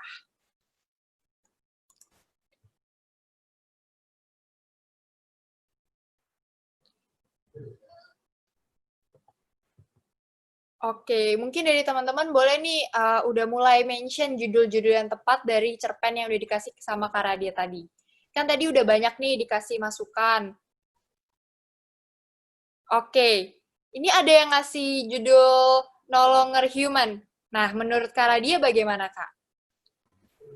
Mungkin maksudnya Kak Henry Hamilton ini dari referensi film ya atau buku, soalnya saya nggak tahu No Longer Human, tapi itu contoh judul yang lumayan, cuma ya mungkin agak lebih, oh ya mungkin ada contoh yang lain kata Tasya. Iya, oke, mungkin ada contoh-contoh lain nih. Misalnya kayak ini nih ada yang, halo nama aku Michelle, menurutku judulnya penantian. Nah, menurut kalian, menurut Kak Radia gimana nih Kak, penantian Ya, ini? penantian ya lumayan agak memprovokasi pikiran gitu ya, maksudnya membuat kita berpikir-pikir penantian apa ini. Nah, kira-kira menurut Kak Michelle sendiri kenapa judulnya penantian? Nah, untuk Michelle boleh nih open mic-nya terus kasih alasannya juga boleh. Karena dia menunggu kekasihnya bunuh diri. Oh iya, menunggu kasihnya bunuh diri. Oke, ya. Ya benar, bisa. Ya karena di sini cerpen ini bilangnya dia sudah bukan mati, maksudnya meninggal ya. Dan dia sedang menunggu pacarnya itu untuk gabung di dunia gaib gitu ya. Ya itu bisa penantian. Oke, Ya, bisa nih bagus. penantian. Nah, kira-kira ada lagi nggak nih yang mau ngasih judul di cerpen ini? Nah, udah ada beberapa nih ya. Oke, kita lihat. Wah, banyak nih, Kak. Iya nih, boleh nih Kak, Bagus-bagus nih. judul-judul yang dikasih sama teman-teman semua di sini.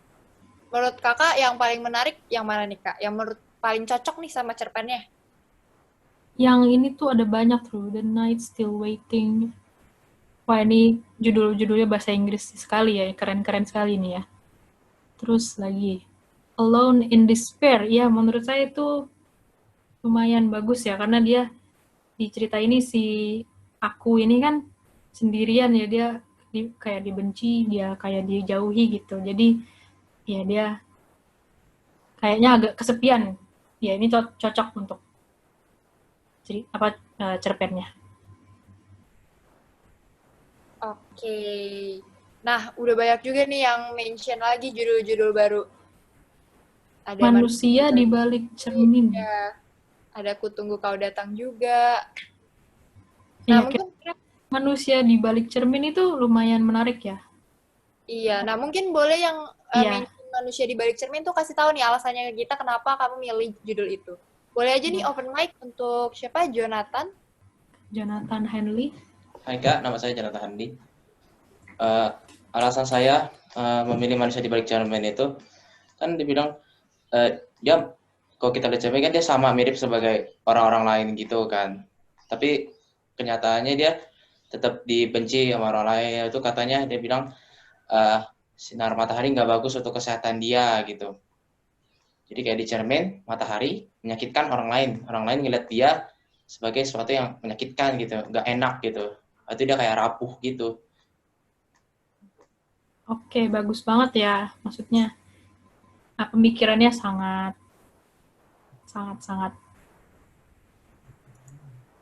kreatif ya.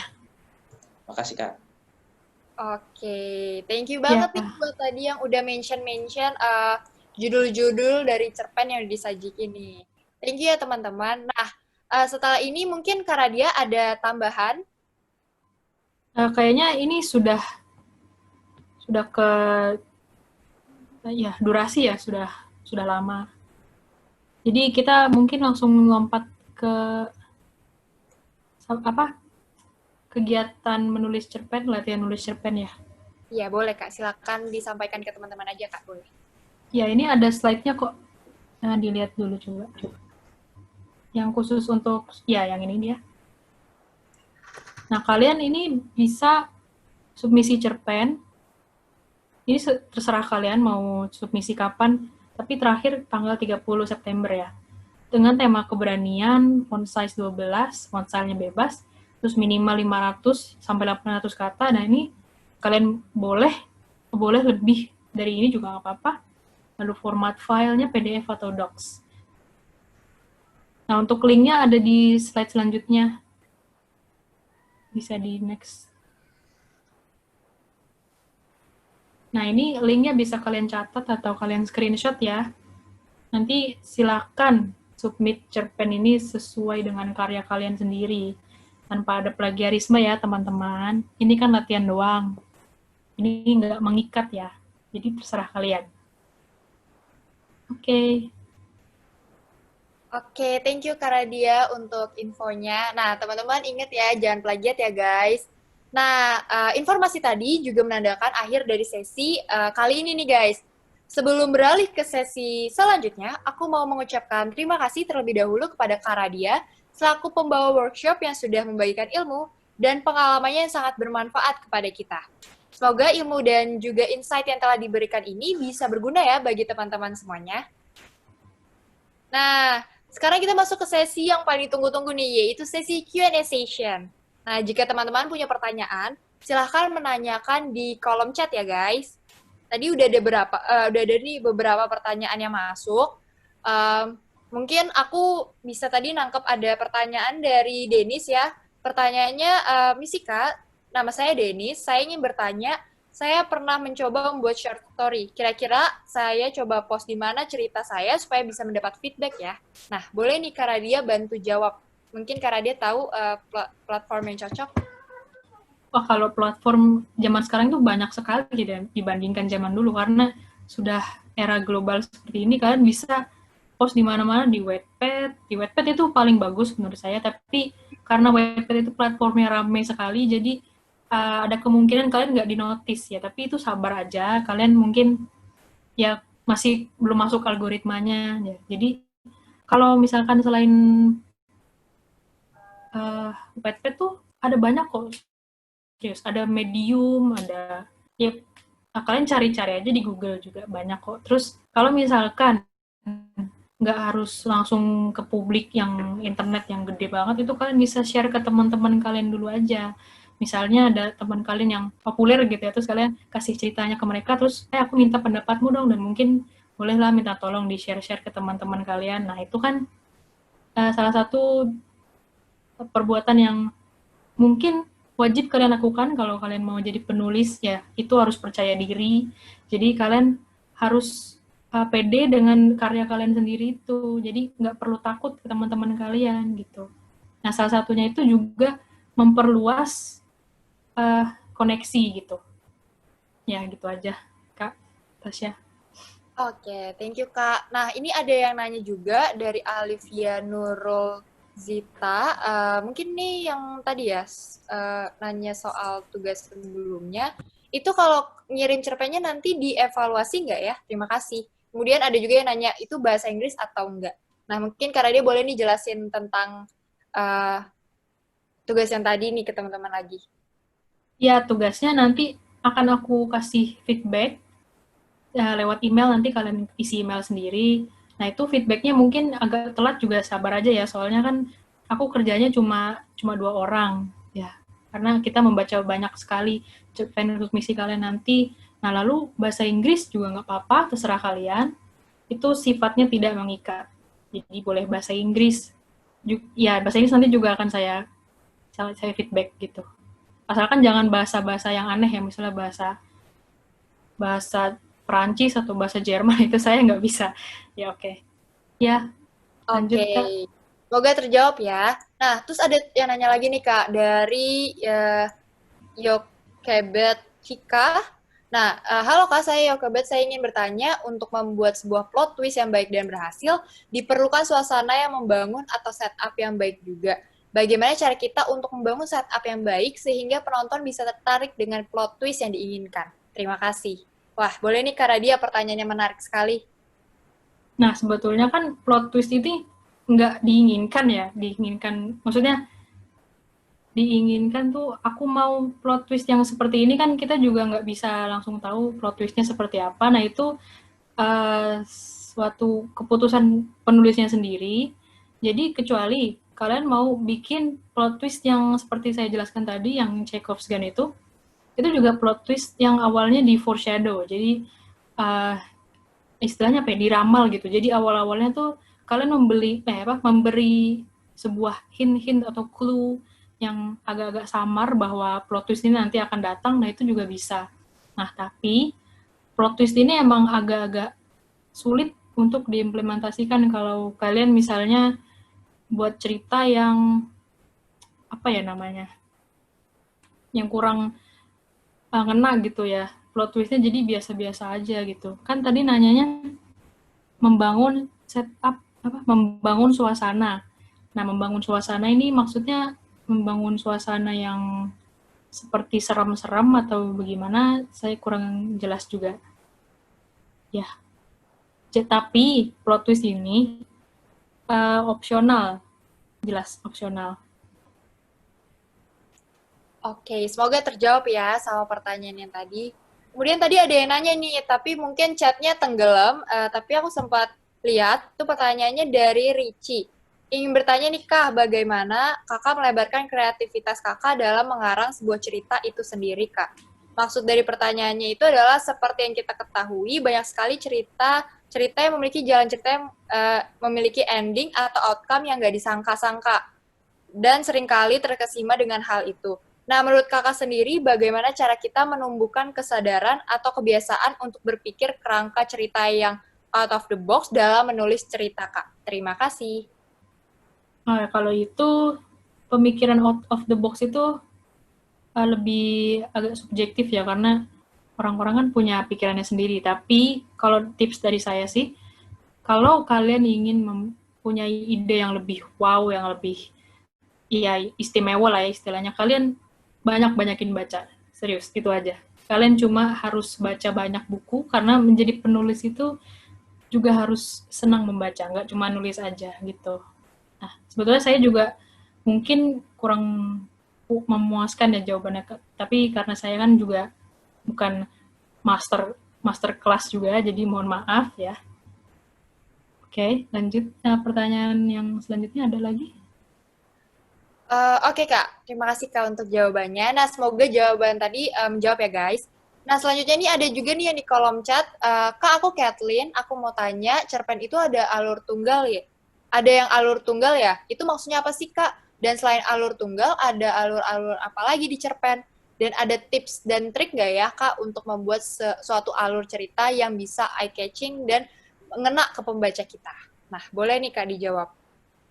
Alur tunggal itu, saya belum pernah dengar alur tunggal, tapi pernahnya dengar alur maju, mundur, dan campuran itu. Nah, mungkin maksudnya Kak Kathleen Febiola ini alur maju itu sebagai alur tunggal, atau alur campuran itu alur gabungan, atau alur mundur.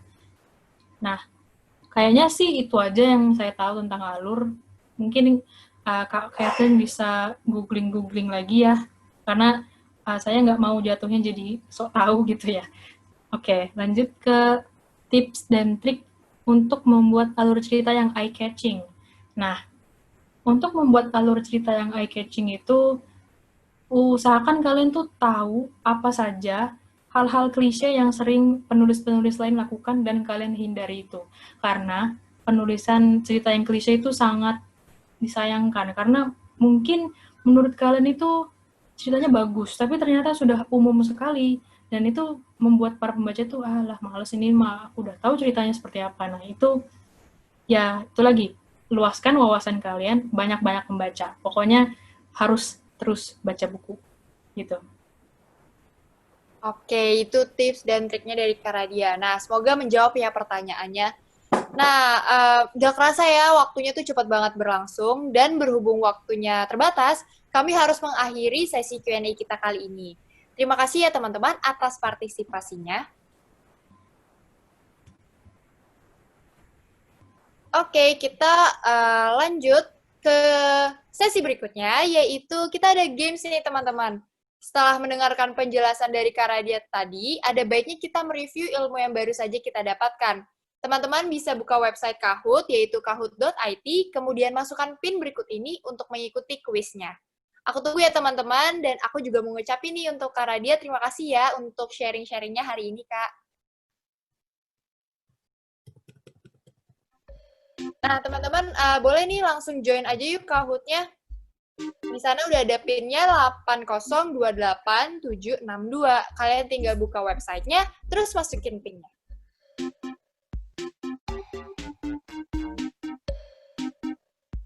Ayo guys, join. Ini mainannya seru-seruan kok guys, jadi kalian nggak usah takut guys. Nah, udah ada beberapa nih yang join. Yang lain, mana nih? Aku tungguin ya. Kalau generasi literasi, pasti berani beraksi. Jadi, ayo guys, kita join Kahoot-nya. Wah, udah lumayan rame nih guys yang masuk. Ayo, yang belum masuk, ayo join sekarang. Karena ini partisipannya banyak kan. Harusnya yang ikut Kahoot juga banyak nih guys.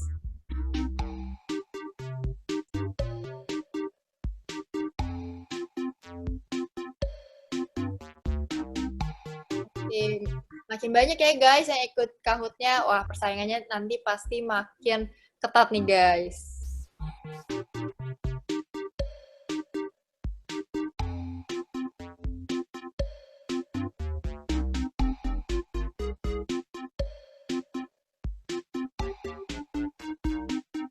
Oke, jadi PIN-nya tuh 8028762. Yang belum join langsung aja deh join karena teman-temannya udah banyak nih, udah pada nungguin untuk mau main.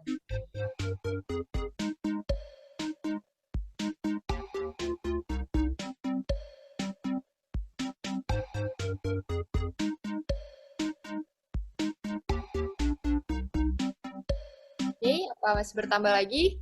Kita tunggu sampai 245. biar teman-teman yang belum join bisa langsung join aja.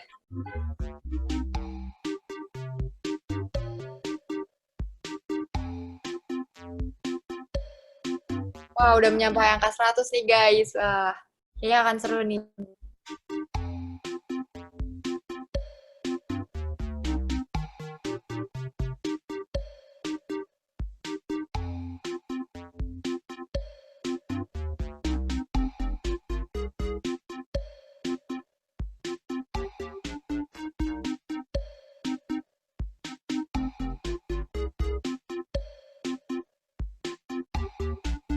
Udah 108. Kira yang belum join, boleh yuk langsung join aja, karena sebentar lagi waktunya kita mau mulai. Kita tunggu 1 menit lagi ya guys, siapa tahu ada yang belum masuk atau lagi terjadi kendala internet, kita tungguin mereka buat join main bareng kita.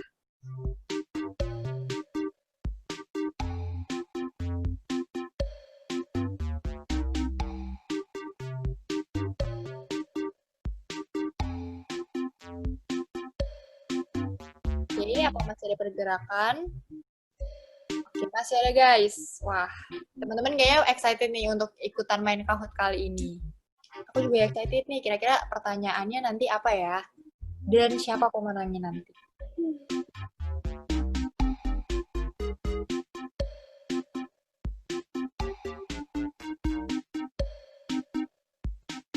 Oke, mungkin sudah cukup nih teman-teman, udah 117 orang. Wah, nambah lagi. Nah, kita langsung mulai aja ya permainannya.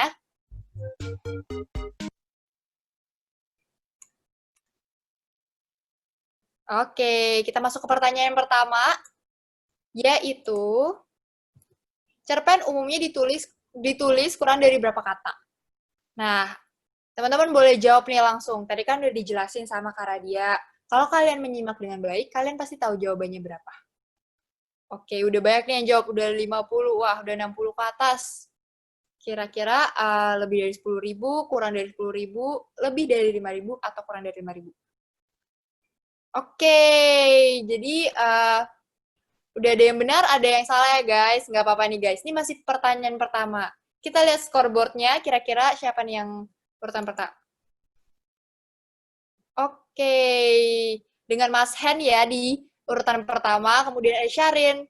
Nah, ini masih pertanyaan pertama guys, nggak apa-apa, masih pemanasan. Kita next question. Pertanyaan kedua, yaitu bagaimana urutan rumus premis. Wah, tadi udah di-mention nih sama Kak Radia mengenai rumus premis ini. Kalian yang tahu langsung jawab aja, biar skor kalian langsung naik. Dan menjadi ranking pertama, guys. Ayo, kira-kira jawabannya apa nih, guys? Waktunya. Oke. Benar ya guys, jadi ingin tetapi akhirnya. Nah, masih ada beberapa yang salah, tapi sebagian besar udah benar ya guys. Oke, mantep banget deh kalian. Kita lihat scoreboardnya yuk guys, apakah ada perubahan? Wah, Pasen tetap di peringkat pertama ya guys, terus disusul sama GGWP, kemudian Y. Oke, kita lihat ke pertanyaan berikutnya yuk. Next. Pertanyaannya adalah peringkat keberapa angka literasi Indonesia di dunia? Oke, kita ada di peringkat berapa nih? Ke 51, 61, 50, atau 60? Ayo, ini tadi udah dikasih tahu loh sama Kak Radia, jadi sayang banget kalau kalian sampai nggak tahu. Kan lumayan nih buat nambah-nambah nilai. Oke, jadi kita ada di urutan 60 ya guys, jadi 50 orang jawabnya benar. Kita lihat scoreboardnya. Apakah ada perubahan? Atau masih di Mas Hen nih? Oke, kayaknya masih nih. Wah, keren banget nih. Yang lain jangan mau kalah, guys. Ayo susul terus biar kalian bisa naik rankingnya. Kita next question. Pertanyaan keempat. Sebutkan salah satu alasan mengapa budaya literasi itu penting. Nah, alasan kenapa budaya literasi itu penting, apa ya guys jawabannya? Tadi juga udah di-mention, jadi kalau misalnya kalian nggak tahu, sayang banget nih guys. Siapa tahu dari salah satu dari kalian bisa ngalahin Mas Hen tadi. Oke, kita lihat jawabannya. Wah, hampir sebagian besar tuh benar ya guys. Jadi agar mampu mengolah informasi dan menelaah masalah lebih cermat. Oke, kita lihat scoreboardnya. Kira-kira Mas Hen disusul atau bagaimana? Oke, wow. Peringkat pertama ini apa ya aku sebutnya titik-titik-titik ya berarti ya. Jadi dia peringkat pertama, kemudian ada Richard, terus ada GGWP. Oke deh, makin panas aja. Sekarang kita ke soal berikutnya. Ini soal terakhir, guys. Semoga pertanyaan terakhir ini bisa memberikan nilai lebih ke kalian. Jadi pertanyaan itu sebutkan salah satu penyebab rendahnya angka literasi di Indonesia. Jadi, apa nih guys? Penyebab rendahnya angka literasi di Indonesia. Kalian bisa pilih dari pilihan jawaban yang disediain, guys. Waktunya tinggal 3 detik. Ini untuk menentukan siapa yang pemenang nih, guys. Oke, bener banget nih, guys. Jadi, udah sebagian besar kalian udah bener nih jawabannya. Wah, kalian hebat-hebat deh pokoknya. Oke, kita lihat pemenangnya siapa ya? Oke, juara ketiga ada Vincent Febrien. Kemudian juara 2 ada Richard K. Sama juara pertamanya adalah jeng jeng jeng. Kira-kira siapa nih? Wah, titik. Wah, keren banget nih kalian. Nah, mungkin juara-juara ini selamat ya, aku mau ngucapin selamat buat kalian semua. Dan yang juara pertamanya yang titik ini boleh nih open mic-nya dulu. Kita mau tahu siapa sih orangnya di balik nama titik ini. Halo, apa ada orangnya di sini? Boleh yuk langsung open mic-nya. Biar teman-temannya tahu nih kalau kalian menang. Oke, mungkin yang titik ini, oke, jadi Melianta Francesca ya. Nah, boleh nih open mic-nya yuk. Aku mau nanya nih, kita kenalan dulu kali ya. Untuk Melianta itu, oke. Oh, nggak bisa ya. Oke, nggak apa-apa deh. Udah, Kak. Halo? Halo. Halo, hai. Congrats ya, kamu bisa juara 1. Keren banget deh. Ya, Nah, Kak, makasih. apa aja sih yang kamu dapetin di workshop hari ini? Sebentar.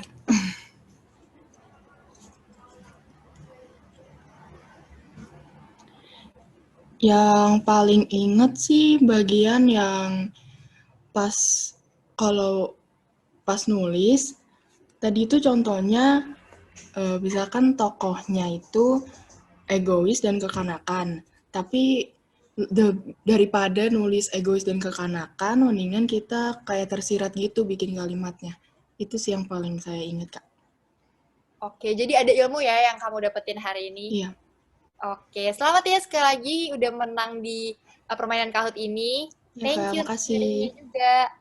Makasih, Nah, ya. teman-teman, setelah seru-seruan bareng tadi, kayaknya kurang lengkap nih kalau kita nggak foto bareng juga. Nah, untuk itu sekarang kita bisa open kameranya dulu ya guys, untuk foto session. Sesi ini akan dibantu oleh Kariskin. Silakan, Kak. Semuanya. Nah, boleh di open cam dulu nih buat yang masih belum open cam. Oke, karena ini ada 9 slide, jadi nanti teman-teman mohon ditahan dulu ya posenya. Oke, aku mulai dari sekarang aja ya, dari slide 1. Oke, slide 2.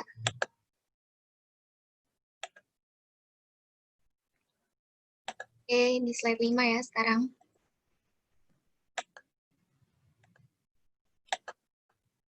Oke, udah semua nih. Thank you ya teman-teman. Balik lagi ke Natasha ya. Oke, thank you Kak Ikin. Nah, teman-teman, aku juga mau ngucapin terima kasih kepada sponsor dan media partner yang membuat keseluruhan acara, termasuk workshop ini. Berikut adalah sponsor-sponsor acara ini. Kinokuniya, Bantex, English First, Gading Serpong. Dan yang terakhir adalah Dewa Web. Nah, Dewa Web itu apa sih? Dewa Web itu adalah penyedia layanan cloud hosting terbaik di Indonesia. Selain aman, cepat, dan dapat diandalkan, Dewa Web juga bersertifikasi ISO 27001, standar internasional yang menjamin keamanan informasi dan data Anda. Dewa Web juga siap menangani masalah terkait website Anda dalam 24 jam selama seminggu penuh loh. Jadi teman-teman jangan khawatir nih kalau kalian ke website ini. Oke. Cari hosting yang aman, Dewa Web.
Oke, selain itu kami juga ingin berterima kasih kepada media partner kita, yaitu Baru Membaca, Aksi Indonesia Muda, Asia Pacific Youth Service, BEM Universitas Kristen Petra, BEM UKBM Unila, BEM Universitas Surabaya, Blog Mahasiswa.indo, Binus Mandarin Club, Bukis Indonesia,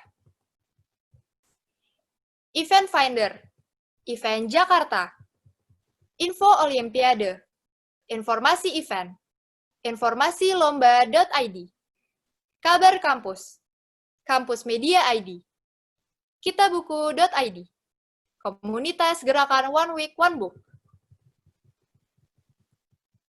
LDG Studio, Literasi Nusantara, Lomba Nasional, lombaonline.com, mediajuara.id, Pexos ID, Pusat Lomba, Ruang Mahasiswa, UPN Veteran Jakarta,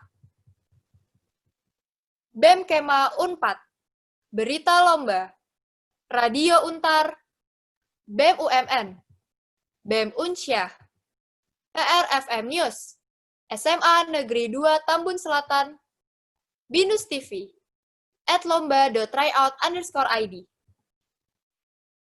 Info Lomba Gratis, Event Mahasiswa 8, Update Lomba, Dunia Perpus, Indonesia Millennial Connect, Magenta Radio, dan Pustaka Bergerak Indonesia. Oke teman-teman, selanjutnya aku mau infoin nih, kalau di awal Oktober nanti kita akan mengadakan Book Challenge. Book Challenge ini terbuka untuk umum kok. Nah, untuk Binusian, kalian bisa dapetin jam konserv juga loh, kalau mengikuti seluruh prosedur dari Book Challenge ini. Oh ya, kalian juga nggak perlu khawatir, karena Book Challenge ini juga dilaksanakan secara online. Jadi nggak akan ada kontak fisik kok guys. Semuanya aman. Nah, pasti udah pada penasaran banget kan? Makanya stay tune terus ya di Instagram kita di @bianisisocialevent. Dan jangan sampai kelewatan ikutin Book Challenge-nya di awal Oktober nanti. Aku kasih waktu 5 detik untuk screenshot layar ini supaya kalian bisa baca-baca lagi nanti. Guys, kalian siapin HP kalian, terus kalian screenshot slide yang ada di sini. Udah ya? Oke, aku lanjut. Nah, selanjutnya, teman-teman tahu nggak sih, di tahun ini Social Event juga menggalang donasi buku atau uang yang nantinya akan kita donasikan ke pihak yang membutuhkan. Donasi ini sebagai wujud nyata kepedulian kita dan upaya kita dalam membantu meningkatkan literasi di Indonesia. Sebagai generasi literasi, aku mau ajak teman-teman untuk turut ikut donasi di acara kita. Berapapun dan apapun bukunya, kami terima kok.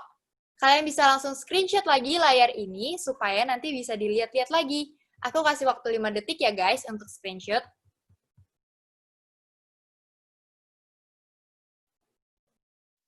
Oke, sepertinya cukup ya waktunya. Nah, yang belum dapat, kalian bisa nih minta teman kalian juga buat screenshotan yang tadi. Teman-teman, dengan ini acara workshop Short Story Writing Simple Yet Magnificent telah berakhir. Sekali lagi, kami ucapkan terima kasih kepada Kak Radia atas waktu dan ilmu yang diberikan kepada kami semua. Terima kasih juga kepada teman-teman yang sudah hadir pada acara workshop hari ini. Semoga ilmu dan sharing yang telah diberikan tadi dapat berguna untuk kita semua ya. Dan yang paling terakhir lagi nih guys, untuk teman-teman yang sudah hadir, kami mohon untuk memberikan feedback atas acara ini melalui link yang ada di slide dan yang ada di kolom chat. Form feedback ini bersifat wajib dan akan kami tutup pada pukul 15:15. Jadi jangan sampai kelupaan ya teman-teman. Feedback ini akan kami gunakan untuk perbaikan acara ini sekaligus menjadi patokan kami untuk list partisipan BINUSIAN yang hadir dan mendapatkan SAT. Terima kasih teman-teman untuk feedback yang diberikan. Saya Tasya Berliana, pamit undur diri. Bye-bye.